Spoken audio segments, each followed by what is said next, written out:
get some profit, we couldn't change the topic. If it's a stock and I need a cop it, I wait for him to drop it. Ain't no option, let's get it poppin', we chillin' in the drop. I need some crypto, put it in my pocket, by any means I rock. This is the profit with Nick.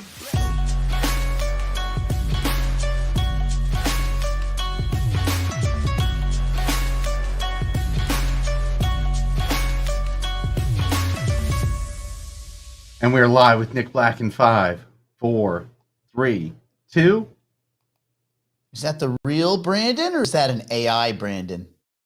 You know what? I know that voice manipulation exists, but this is it. This is me. I'm back. I'm ready to roll. We're ready to talk crypto. Let's make it happen today. What are we doing? I realize in that song, we may have to change something. We may have to get AI to go into the song. You know the bumper song that we do? Where it's like, Lambos and da-da. I'm getting rid of my Lambo. Oh, this I know about. This is inside information. Have you divulged anything beyond that? I'm getting a hybrid. I'm getting a hybrid because I care. You're turning a new leaf, really, aren't you? Mm-hmm. That's right. I'm going green, bro. No, it's not a Prius. No, it's basically a Prius. It's one of those little mini Priuses, right? Yeah. You're gonna be little Nick Black in a clown car hybrid. This is gonna be good. It's like 20 Priuses all put together in one. Yeah. The horsepower of 20 Priuses. Yeah. So yeah, we're gonna have to change that song, but that's fine. When we get there, we'll get there when we get there. Why don't we do this? Why don't we hit our questions first? Real quick. Don't we have some news? We have some Rejuve news. Oh yeah, hit that up. So they confirmed, and they've confirmed this several times, but again, they confirmed an airdrop will be coming to all AGIX holders. However, they're not going to announce anything, meaning you ain't got to do nothing until after they get through their public sale, which occurs next week. So don't plan on hearing anything. And if anybody tells you anything, it's not true. They haven't announced anything. And I talked to the CEO a few days ago. There's no new information, only that 5% of the total tokens from Rejuve will be given to AGIX token holders. That's a lot. So you get them for free just for owning Singularity Net, just for being a part of the community. That's super dope. Okay. Wait, so what? For free? For free? Yeah. Just by holding AGIX? Hold AGIX. Get you some tokens, bro. Now tell me, AGIX. Just tell me this, because AGIX has to be like one of those tokens that just kind of drops in value, right? As I hold it. Yeah. Well, it depends where you bought it. If you bought it when the heavyweights were telling you to buy it, you're up 1,000. You're up a paltry 1,000%. That's it. Plus free airdrops. What? You know how many effing decades it would take to squiggly line trade your way up to 1,000%? It'd take a little bit. They taught us this in school.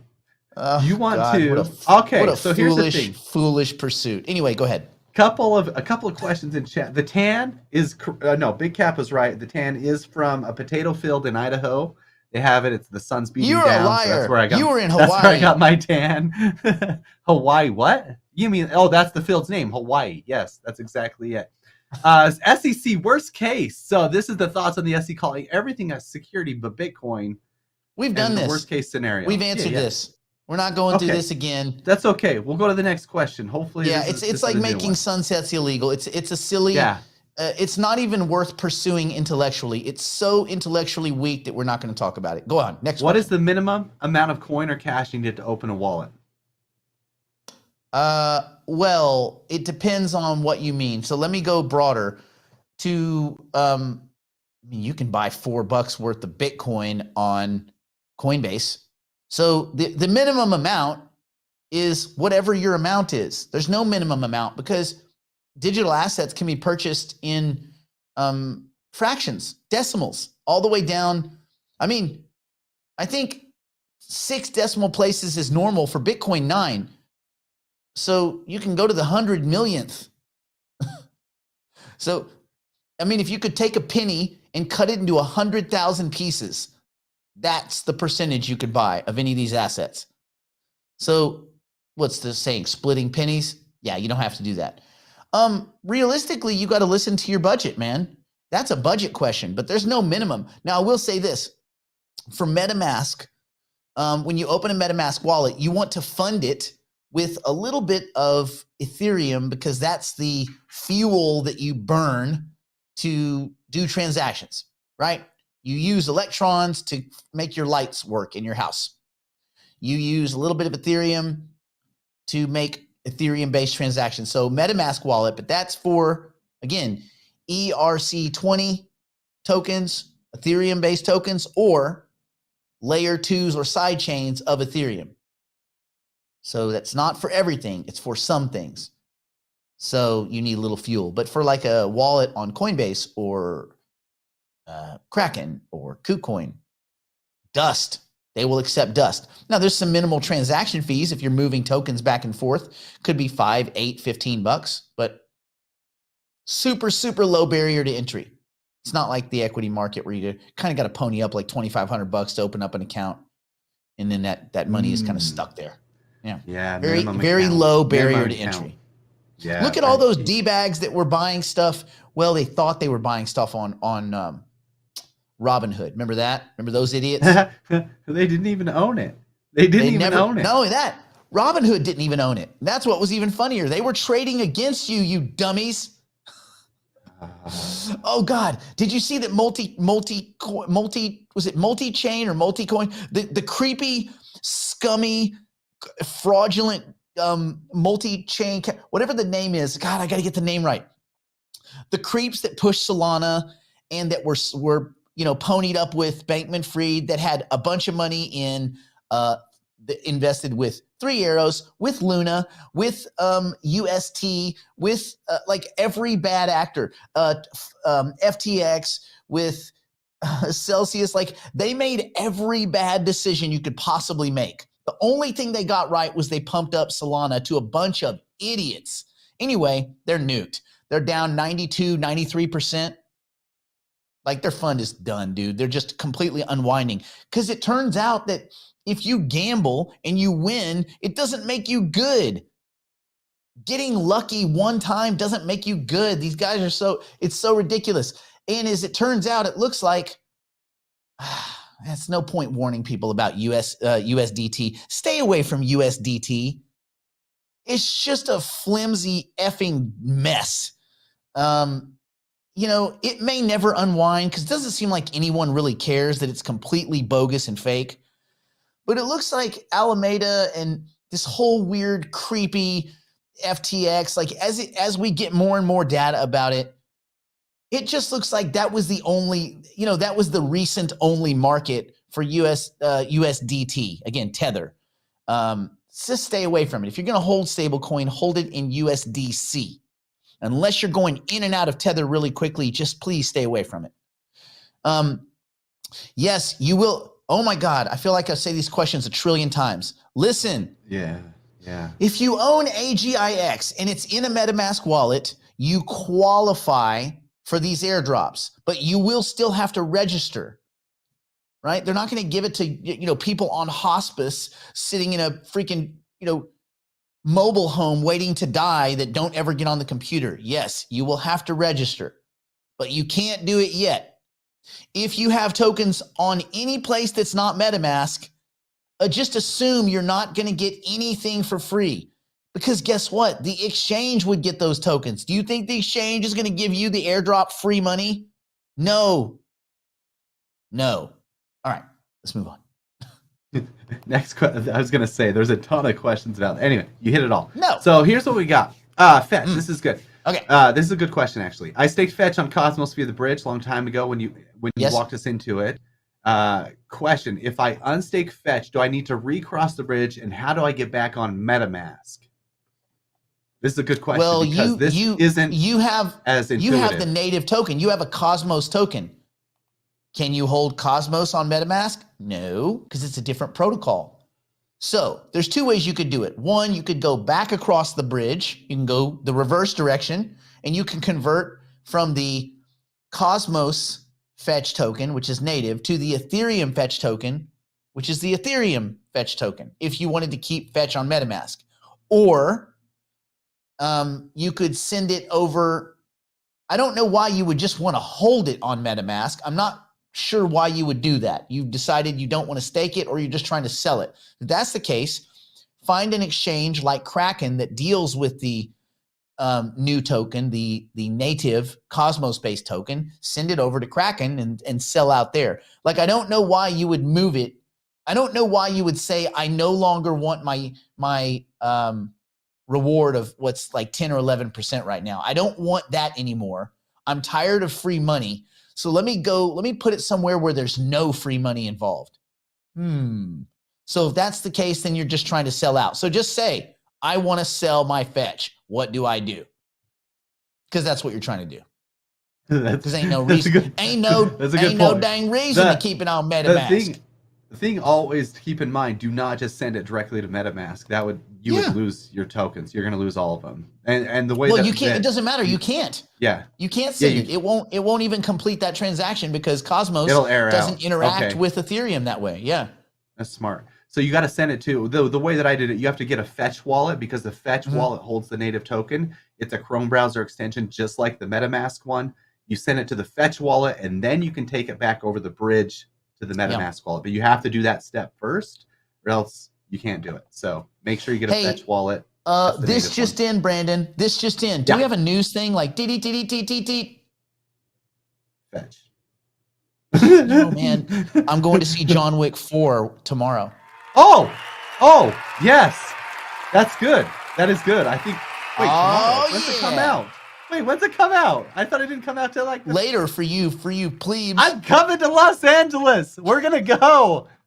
Dude, John Wick's, that's a good series, man. That is a good series. That's happening. Number 4. Yes. It's like 3 squared, man.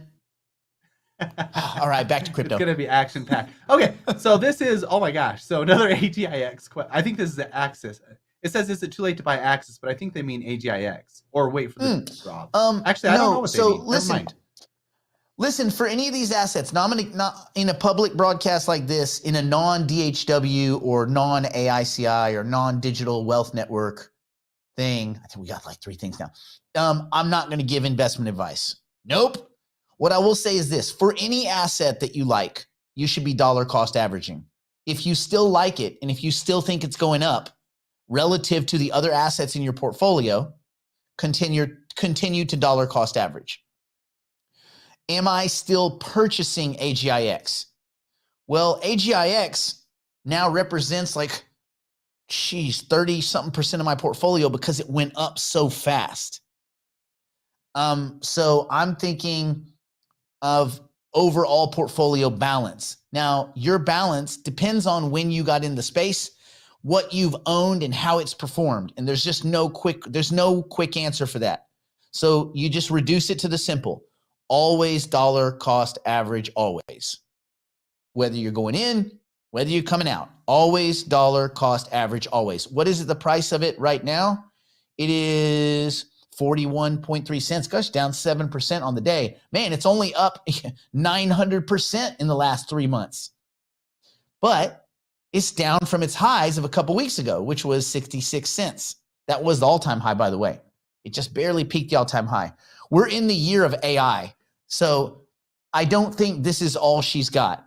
You have a lot of macro stuff at play. You got the empty suit called Jerome Clueless Powell up there getting his butt kicked by a bunch of octogenarian D-bags. Oh, sorry, elected representatives. So, I mean, this is a tiny space of illiquid assets on illiquid exchanges being traded either by sketchy individuals or idiots. The actual intelligence in the crypto space, which is why there's so much opportunity, is very tiny. Very tiny. And even among the hedge fund guys, the institutional money, most of those guys are dumbasses too. Sorry to say, I'll be happy to sit in a room with any of those guys. They are intellectually effing weak. Almost all of them, sad to say. There's very few in crypto. There's no Jeffrey Gunlocks. There's no Mike Greens. Just isn't. There aren't. They are not here. What instead we have is like Michael Saylor and these creeps and like Novigrads, the biggest dumbass on the block. So dumb he got booted. He couldn't even open up a shop here. He had to go to Canada, where what do they do in Canada? Maple syrup? Get off the gas. So like, be careful, because there's a lot of people with a lot of money that are getting melted because they suck, because they don't know like basic math. They have no clue what they're looking at. You just have to be very. Now, on the other side of that, Brandon, when you look around and you see all these idiots, that actually makes me happy.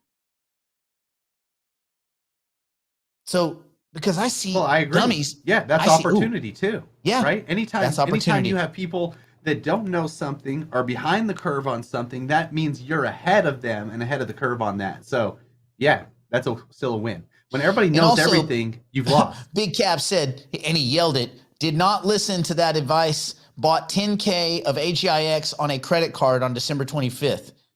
I'm glad that worked out for you, but that is an absolutely terrible decision. It doesn't matter that it worked out. That's like jumping off of a cliff and then you get caught by like a condor and the condor and you go, I can fly. No, you can't. So Big Cap, I'm glad that worked out for you, but you're a dummy. That is a terrible, terrible decision. You never invest on a credit card, ever. I hope I've offended some people, because if you're offended, that means you're doing stuff like that. Never. It doesn't matter, bro. It doesn't matter. If you had the money to cover it, send the money in. Never buy on a credit card. Listen, everybody that can hear me, if you're buying on credit, if you're buying on leverage, you are a dummy, because you're going to get blown up, because luck is not a strategy. Man, I hope everybody wins. I hope everybody that can hear my voice, I hope you win, but you will eventually lose. Gambling, being lucky is not a strategy. Ugh. 100%, you're right. The only defense that I could have in his scenario, perhaps, is if he could only deposit money via credit card immediately, and then he paid his credit card off that second. No, that doesn't make any sense. If you have the money, it's not immediate. If you use Coinbase, right? Okay, yeah, you can credit card deposit. Tell me exactly how you went from a credit card to AGIX. There's a couple steps there. There's 2 steps. So all you got to do is send from Coinbase to MetaMask, swap in AGIX, right? So there's a couple. That's it. Or I think in some jurisdictions you could use MetaMask with a credit card. I know that you could buy NFTs in certain places. Oh yeah, you can buy NFTs with a credit card. So maybe there's some swap there. But no, I get what you're saying. 100%. Don't use a credit card. Easy peasy. Agree with that. Ever. Because what happens is, this is what happens. You go into a casino, you win the first time you go into a casino. What do you think? Gambling's easy. I got the lucky hand. It doesn't matter if the credit card has 0 interest, because no credit card has 0 interest forever. Like, you're trying to rationalize a bad decision. Hey, I jumped off the cliff, but I got caught by a condor. Oh, really? Go do it 100 times. The next 99 times, you're a goo. Well, it's not 99 times. It's just one more time. You're a goo on the ground. So, common sense, people. There is no way to rationalize that as a good decision, ever. Ever. Gambling is not a business unless you're a professional gambler. And Big Cap, I'm glad that it worked out for you. It was a terrible decision, but I'm glad it worked out for you. Let's look at markets. What do we got going on right now? Where do you see things? Especially with what's going on macro-wise. What's happening? Well, I think it's really that your question's the answer. It's a macro story right now. Bitcoin's getting beat up a little bit, and it should. We do have MTGOX coming. And that is the settlement from Magic the Gathering Online Exchange, where they got hacked. Whack. Mark Karpellis, when he was in charge of MTGOX, woke up one day and it turns out they stole all the tokens. They stole 850,000 Bitcoin. Dang it, it's gone. Then when they arrested him, he found 200,000. Oh, wait. in my couch. Here's 200,000 Bitcoin. Can I get out of jail? They're like, you know what? Why don't you hang out here for a minute while we figure this all out? So there's that. Okay. And I'm not going to, your mind can take you on that journey. But what we're left with is they do in Japan what's called a civil rehabilitation. And so it was taken over by the government. The government said, okay, cool. Here's X amount of assets. We're going to find a way to give them back in the most fair way we understand. So they verified account. Oh, this has taken years. This was in 2014, right? So 2015, 2016, 2017, 2018, 2019, 2021. So like many years. Well, now we're at the point where it's done. They're going to distribute the tokens. Matter of fact, somebody was saying, and I don't know where this came from, there's a rumor that they were going to give a surprise return on the 10th. It's Friday, I think. So I don't know about that. That would certainly not be good for Bitcoin. So there's the two sides to the argument is, one, most of the people, and this is the same as the Ethereum argument for Shanghai, which happens in March, which is an upgrade, which is going to release the hereto locked tokens. If the demand is the same, right? We know demand is about the same because look, the assets haven't moved that much. In the last 30 days, Bitcoin's down 3%. That's nothing. Ethereum's down 5.5%. Nothing. There's just nothing. There's no movement. So we're still in the doldrums. Now, if demand is constant, which I think right now demand is constant, and you add supply in the chat, please join me. Demand is constant. Let's go to Econ 101. This is something that even the Fed could do. Even Jerome Powell can do this. Demand is constant. We unleash new supply. What happens to the price? Brandon, you want to venture a guess? Yeah. I mean, it goes up. What? I'm just kidding. Yeah, I mean, I think it goes down. So yeah, it goes down. What is and here's the two people arguing, the two sides. The one side says, wait a minute, all of the people, not all of them, but a majority of the people that own the token they're way in profit. When this hack happened, Bitcoin was what, $200, $300? You're at 100x. So I'm at 100x. I've waited 8 years. I've been telling everybody I know that I'm rich, and they're like, oh yeah, there's Bob. Bob says he's rich. Bitcoin, Bitcoin, Bitcoin. And he's still driving a Prius. No offense if you drive a Prius, but honestly, stop. So for me, it seems like people are going to sell. Now, on the other side of it, you have the two biggest holders of tokens at MTGOX. They've already agreed to just accept Bitcoin. They're not intending to sell, is my opinion.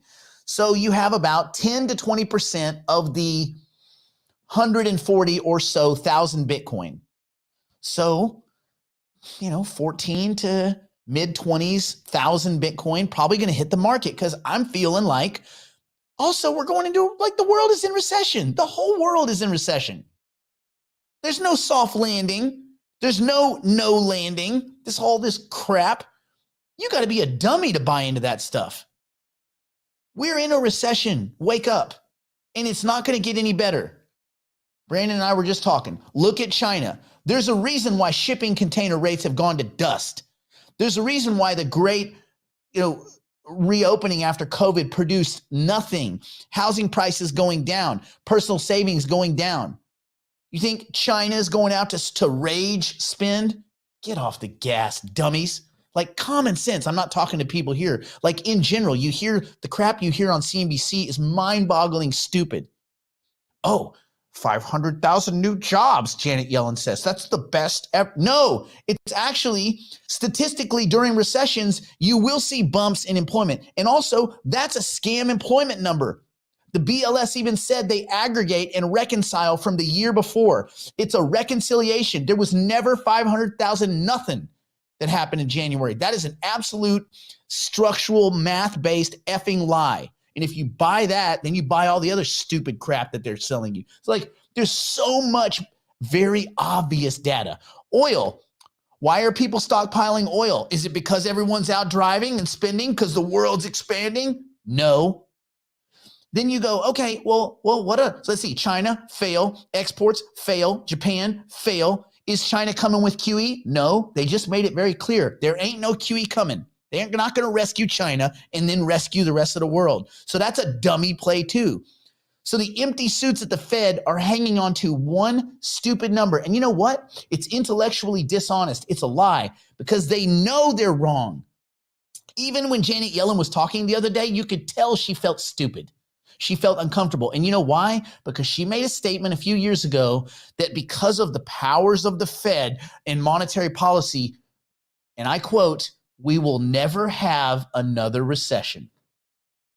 Now, how flawed is that? That goes beyond stupid. It's mind-boggling stupid.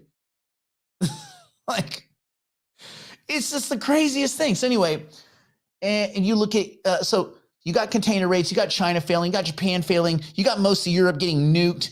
I mean, energy prices over there way up, but why is everybody stockpiling oil? Yeah, no one's driving. And then you say, okay, well, maybe the yield curve, which is always right, by the way, maybe it'll tell us something. Yeah, you have an inverted yield curve after 2 years all the way out.